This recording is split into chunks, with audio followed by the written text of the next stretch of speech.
नमस्कार। आज हम देखने वाले हैं भारतीय संविधान की प्रस्तावना, भारतीय संविधान का भाग 1, भाग 2 और भाग 3।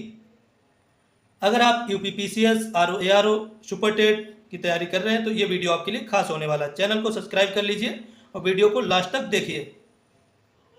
प्रस्तावना, इसका परिचय देख लेते हैं। पहले परिचय में क्या है तो इससे पहले देखते हैं कि इसको संविधान की कुंजी या फिर आत्मा कहा जाता है। ये किसने कहा था तो ये पंडित जवाहरलाल नेहरू जी ने कहा था। और इसका आधार क्या है तो इसका आधार है उद्देश्य प्रस्ताव, जो पंडित जवाहरलाल नेहरू द्वारा 13 दिसंबर 1946 को संविधान सभा में पेश किया गया था। वही प्रियम्बल यानी कि प्रस्तावना का आधार बनता है, उद्देश्य प्रस्ताव। और इसको कब स्वीकार किया गया था संविधान सभा द्वारा तो 22 जनवरी 1947 को प्रस्तावना को संविधान सभा द्वारा स्वीकार किया गया था। 22 जनवरी 1947 को संविधान के मूल दर्शन और मूल्यों का प्रतिबिंब कहा जाता है प्रस्तावना को। तो प्रस्तावना को क्या कहा जाता है? संविधान की कुंजी और आत्मा कहा जाता है। संविधान के मूल दर्शन और मूल्यों का प्रतिबिंब कहा जाता है प्रस्तावना को। तो इतनी बातें प्रस्तावना के बारे में याद रखिए। उसके बाद कुछ इसके शब्द विशेष हैं, उनसे प्रश्न परीक्षाओं में पूछा जाता है। तो शब्द क्या क्या है? संपूर्ण प्रभुत्व संपन्न, एक शब्द है संपूर्ण प्रभुत्व संपन्न।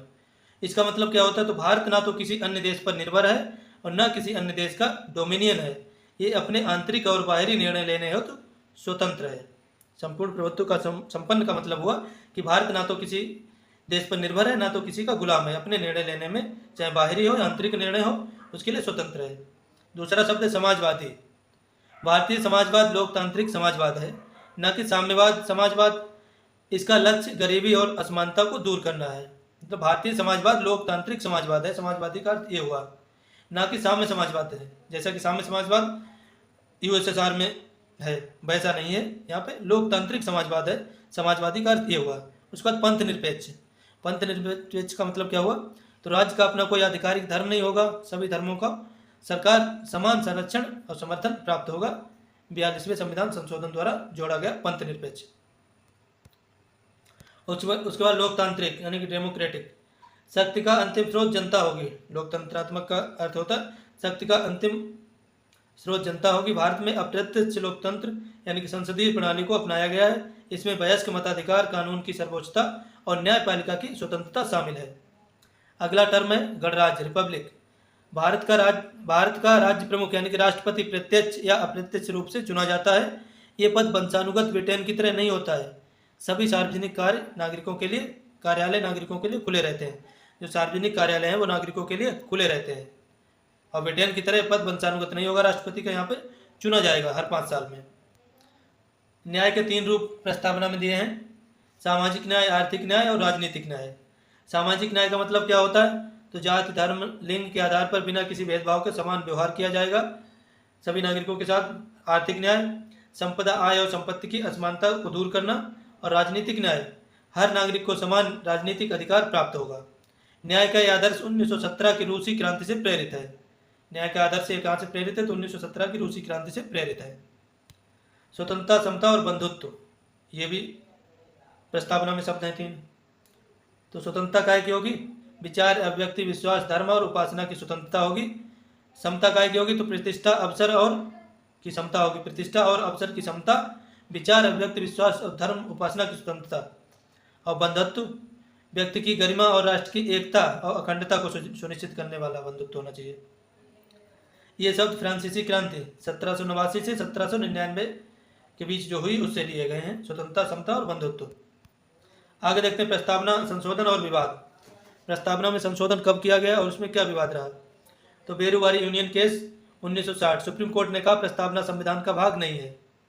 1960 में बेरूवारी यूनियन बाद में सुप्रीम कोर्ट ने कहा था कि प्रस्तावना संविधान का भाग नहीं है।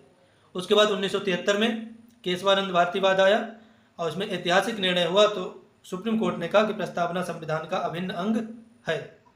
उसके बाद 42वां संविधान संशोधन 1976 में केवल एक बार संशोधन होता है प्रस्तावना में और 3 शब्द जोड़े जाते हैं, समाजवादी, पंथ निरपेक्ष और अखंडता। तो समाजवादी, पंथ निरपेक्ष, अखंडता 42वां संविधान संशोधन 1976 द्वारा जोड़े गए। तो संविधान की प्रस्तावना में अभी तक एक बार ही संशोधन हुआ है केवल। भाग 1, संघ और उसका राज्य क्षेत्र, अनुच्छेद 1 से 4 तक। ये भाग भारत के क्षेत्रीय सीमाओं, राज्यों, प्रवेश, निर्माण और संसद की शक्तियों का विवरण देता है। भाग 1 कहता है कि भारत राज्यों का संघ होगा। भाग 2 कहता है कि भारत में बाहरी राज्यों का प्रवेश, बाहर से नए राज्यों या भारत के बाहर किसी नए राज्य की स्थापना या फिर भारत के अंदर किसी नए राज्य का प्रवेश, अनुच्छेद 2 के तहत। तो तीसरे अनुच्छेद 3 के तहत भारत के अंदर जो राज्य उनके नामों में, सीमाओं में परिवर्तन किया जा सकता है, अनुच्छेद 3 के अंतर्गत। देख लेते हैं विस्तार से। अनुच्छेद 1 कहता है कि संघ शब्द इसमें आया है, प्रयोग ये दर्शाता है कि भारतीय संघ राज्यों के बीच किसी समझौते का परिणाम नहीं है, जैसा कि यूएसए। किसी भी राज्य को संघ से अलग होने का अधिकार नहीं है।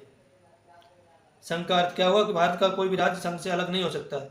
भारतीय राज्य क्षेत्र में शामिल राज्यों के क्षेत्र संघ क्षेत्र, यूटी आदि अधिकृत क्षेत्र होंगे। ये पूरी परिभाषा इंडिया अर्थात भारत राज्यों का संघ होगा। अनुच्छेद 1 में पूरी तीनों चीज़ें बताई गई कि जो भारत का जो संघ है किसी समझौते का परिणाम नहीं है और किसी भी राज्य को अलग होने का अधिकार नहीं है, और जितने भी राज्य शामिल हैं सभी अधिग्रहित क्षेत्र या फिर स्वतंत्र राज्य सभी इसके अंदर हमेशा रहने वाले हैं। अनुच्छेद 2 क्या कहता है? संसद को भारत के नए राज्यों जो पहले से भारत का हिस्सा नहीं थे प्रवेश या स्थापना की शक्ति होगी। मतलब 2 के तहत किसी नए राज्य की स्थापना हो सकती है, उसको देश के अंदर प्रवेश कराया जा सकता है, बाहर है तो। अनुच्छेद 3 संसद को भारत के मौजूदा राज्यों के पुनर्गठन, नाम बदलना, सीमा बदलना, विभाजन की शक्ति देता है। अनुच्छेद 3 अनुच्छेद 3 के तहत कैसे पुनर्गठन होता है ये भी देख लेते हैं। विधेयक केवल राष्ट्रपति की पूर्व सिफारिश से संसद में पेश किया जाता है। राष्ट्रपति संबंधित राज्य विधानमंडल को विचार हेतु भेजता है, बाध्यकारी नहीं है। संसद इसे साधारण बहुमत से पारित करती है। भारत को विनाशी राज्यों का अविनाशी संघ कहा जाता है। विनाशी राज्य मतलब इसके राज्य घट बढ़ सकते हैं लेकिन संघ है वो कभी टूटेगा नहीं, तो विनाशी राज्यों का अविनाशी संघ। अनुच्छेद 4 क्या कहता है? संवैधानिक स्थिति। अनुच्छेद 4 घोषित करता है कि अनुच्छेद 2 और 3 के तहत बनाए गए कानून को 368 के तहत संशोधन नहीं माना जाएगा। 2 और 3 के तहत जो काम होंगे कि बाहरी राज्यों का प्रवेश, नए राज्यों की स्थापना के तहत जो भी काम होंगे 368 के तहत संवैधानिक संशोधन नहीं माना जाएगा। वो 2 और 3 के तहत ही काम कर दिया जाएगा, 368 की जरूरत नहीं पड़ेगी, चाहे वो नए राज्य का प्रवेश हो या फिर देश के अंदर राज्यों के नाम वगैरह में परिवर्तन हो। अनुच्छेद 368 यहाँ पे जरूरी नहीं होगा।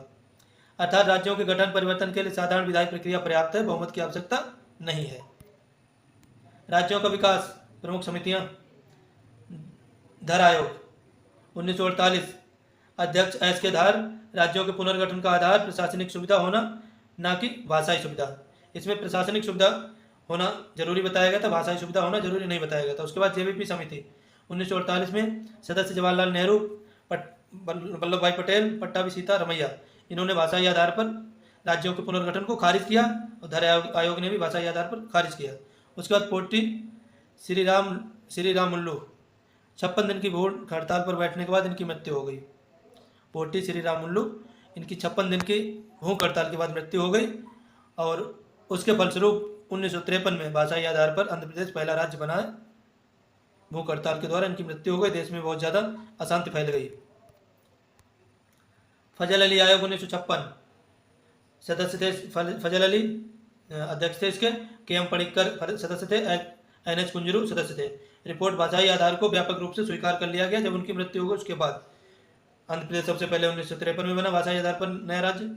परिणाम राज्य पुनर्गठन अधिनियम 1956 पारित किया गया। 1 नवंबर 1956 को 14 राज्य, क्षेत्र, केंद्र शासित प्रदेश भाषाई आधार पर बनाए जाते हैं।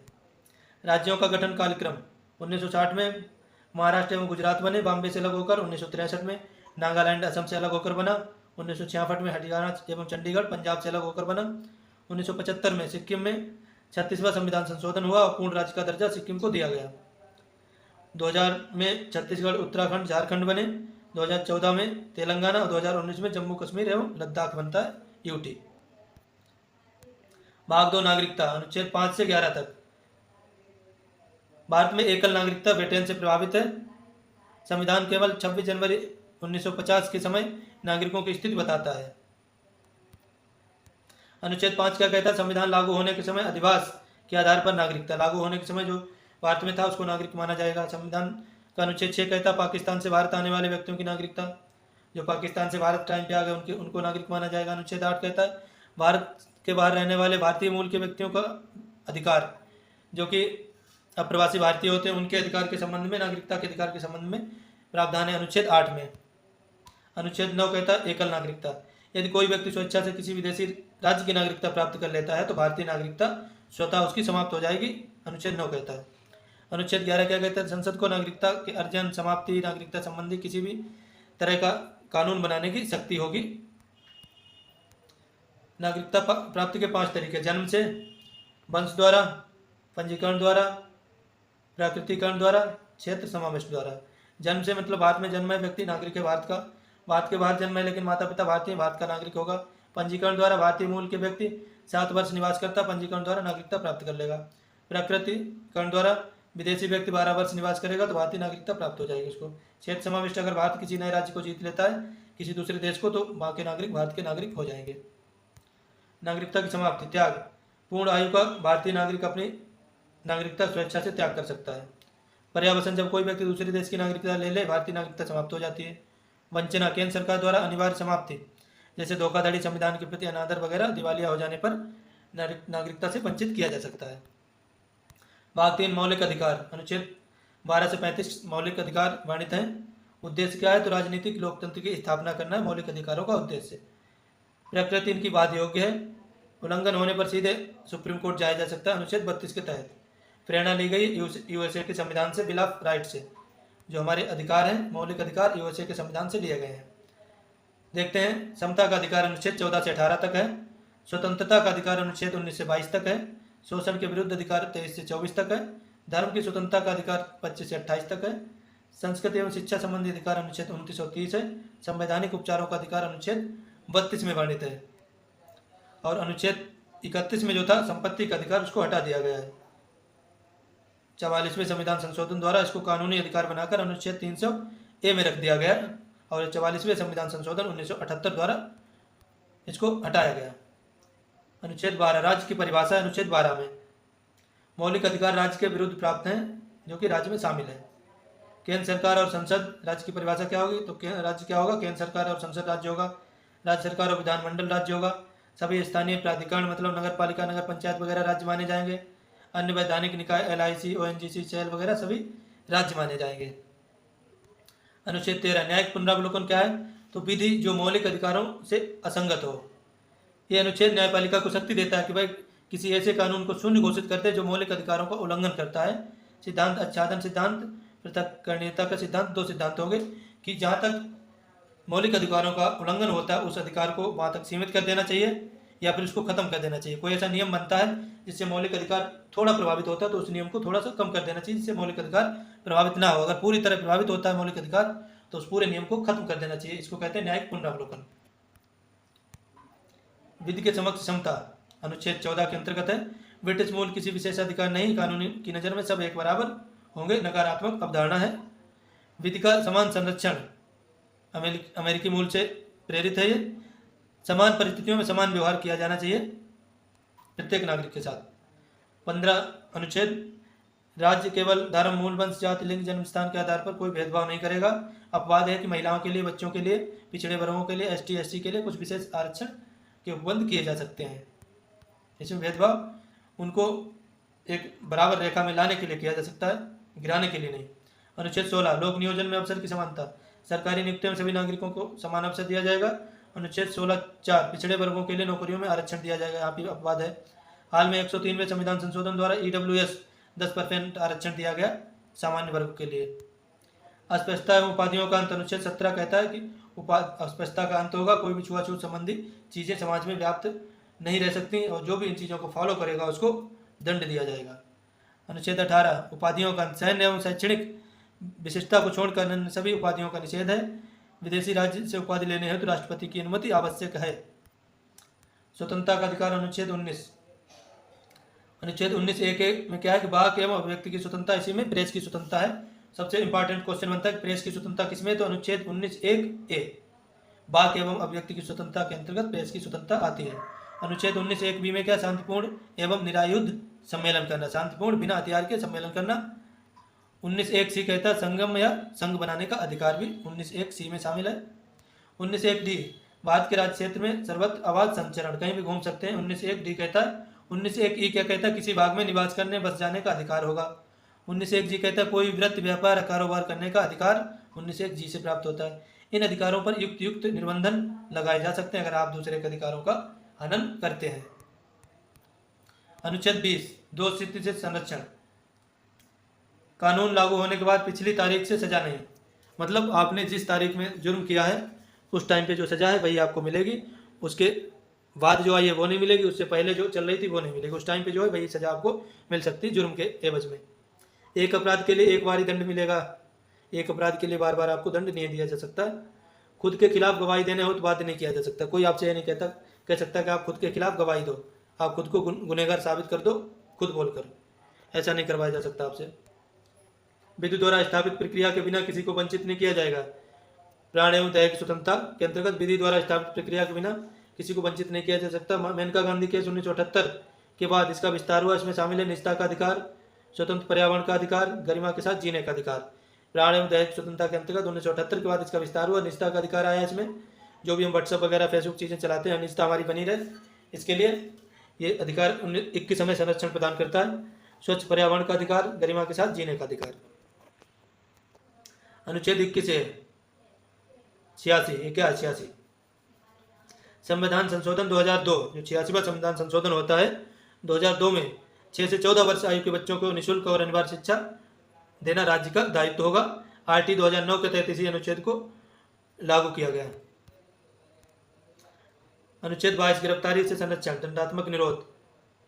गिरफ्तारी का कारण जानने, वकील करने और 24 घंटे के अंदर मजिस्ट्रेट के समक्ष पेश होने का अधिकार होगा अनुच्छेद 22 के तहत। निवारण निरोध, अपराध करने से पहले शक के आधार पर हिरासत में अधिकतम 3 महीने बिना कोर्ट की सलाह के लिया जा सकता है। शोषण के विरुद्ध अधिकार, अनुच्छेद 23 मानव तस्करी, बेगार और चाइल्ड लेबर पर रोक रहेगी। 14 वर्ष से कम आयु के बच्चों कारखानों में जोखिम भरे कार्यों में नियोजन पर रोक रहेगी, मतलब मानव तस्करी नहीं की जा सकती, किसी से बेगार नहीं कराई जा सकती, अनुच्छेद 23 कहता है। अनुच्छेद 24 कहता है कि 14 वर्ष से कम के बच्चों से कारखानों में काम नहीं कराया जा सकता है। धर्म की स्वतंत्रता 25 से 26 अनुच्छेद, अंतःकरण धर्म को अबाध रूप से मानने, आचरण करने, प्रचार करने की स्वतंत्रता होगी। सिखों को कृपाण दान करने की स्वतंत्रता अनुच्छेद 25 के अंतर्गत होती है।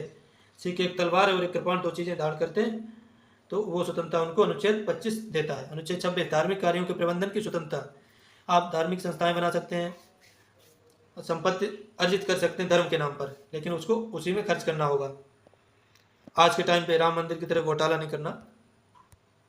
अनुच्छेद 27 क्या कहता है कि धार्मिक अभिवृद्धि के लिए करों के संदाय से मुक्ति, जो पैसा आप धार्मिक कार्य में लगा देंगे उस पर आप फिर कर नहीं लिया जाएगा।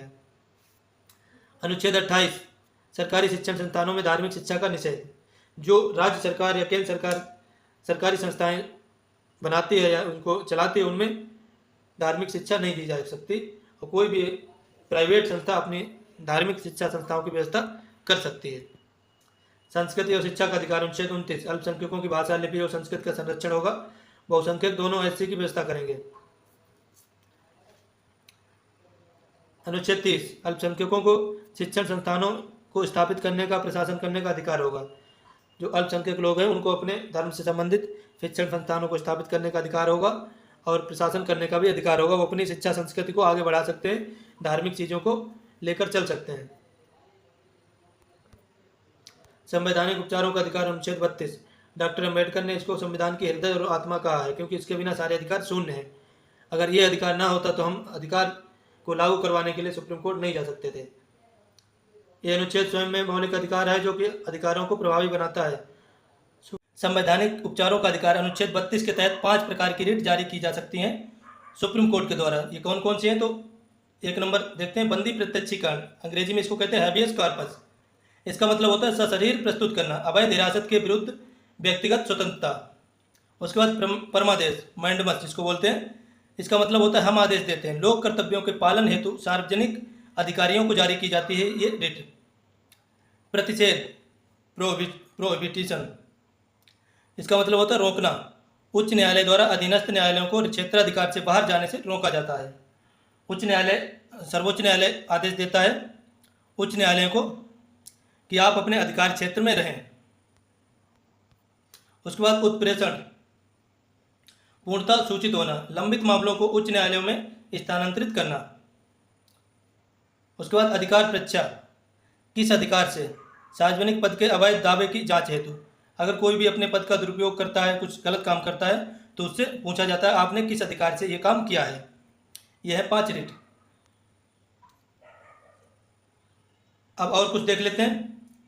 शक्तियां, क्षेत्राधिकार केवल मौलिक अधिकारों से संबंधित होती हैं। ये जो रिट जारी की जाती हैं, मौलिक अधिकार प्लस कानूनी अधिकार। सुप्रीम कोर्ट जाया जा सकता है अगर आपके अधिकारों का हनन होता है तो अनुच्छेद 32 के तहत, और हाई कोर्ट अनुच्छेद 226 के तहत। क्षेत्रीय सीमा जो सुप्रीम कोर्ट की संपूर्ण भारत के अंतर्गत होती है, और हाई कोर्ट की संबंधित राज्य, हर राज्य का एक हाई कोर्ट होता है, तो राज्य के लोग अपने हाई कोर्ट में जा सकते हैं। शक्ति की प्रकृति क्या होती है? तो स्वयं एक मौलिक अधिकार होता है और विवेकाधीन। सुप्रीम जो हाई कोर्ट अपने विवेक के आधार पर इसको सुलझा सकता है। आपातकाल के दौरान मौलिक अधिकारों का निलंबन से संबंधित क्या प्रावधान है? तो राष्ट्रपति मौलिक अधिकारों को निलंबित कर सकते हैं, केवल 20 और 21 मौलिक अधिकार निलंबित नहीं होता है। अनुच्छेद 19 केवल युद्ध या बाहरी आक्रमण के आधार पर ही निलंबित हो सकता है, आंतरिक अशांति पर निलंबित नहीं हो सकता। अनुच्छेद 19 यानी जिसमें वाक एवं अभिव्यक्ति की स्वतंत्रता है। केवल भारतीय नागरिकों को प्राप्त कौन कौन से अधिकार है? तो 15, 16, 19, 29, 30। 5 अनुच्छेद केवल भारतीय नागरिकों के लिए है, विदेशियों के लिए नहीं है। और अन्य अधिकार बाकी सभी जैसे भारतीय नागरिकों के लिए वैसे विदेशी नागरिकों के लिए भी बाकी इनको छोड़कर समान रूप से लागू होते हैं। आरओ या पीसीएस परीक्षा के लिए क्या क्या महत्वपूर्ण होता है? तो संविधान सभा की अंतिम बैठक 24 जनवरी 1950 में हुई थी, महत्वपूर्ण हो जाता है ये प्रश्न। मिनी संविधान किसे कहते हैं? तो 42वां संविधान संशोधन 1976 जो हुआ था उसको मिनी संविधान कहते हैं। और प्रस्तावना में भारत शब्द का प्रयोग 2 बार हुआ है। प्रस्तावना में भारत शब्द का प्रयोग 2 बार हुआ है। और किस राज्य को अनुच्छेद 2 के तहत मिलाया गया? तो सिक्किम को अनुच्छेद 2 के तहत मिलाया गया है। आगे देख लेते हैं निष्कर्ष। संविधान का दर्शन प्रस्तावना में निहित है, जबकि भाग 1 से 3 तक नागरिक की गरिमा और राष्ट्र की संरचना को सुरक्षित करते हैं। याद रखें, अधिकारों के बिना लोकतंत्र अधूरा है, कर्तव्यों के बिना अधिकार निरर्थक है।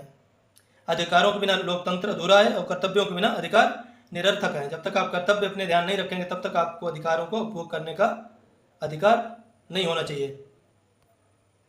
आशा करता हूँ आपको वीडियो पसंद आया होगा। चैनल को सब्सक्राइब कर लीजिए और हमारे साथ जुड़े रहिए अपनी तैयारी को बेहतर बनाने के लिए।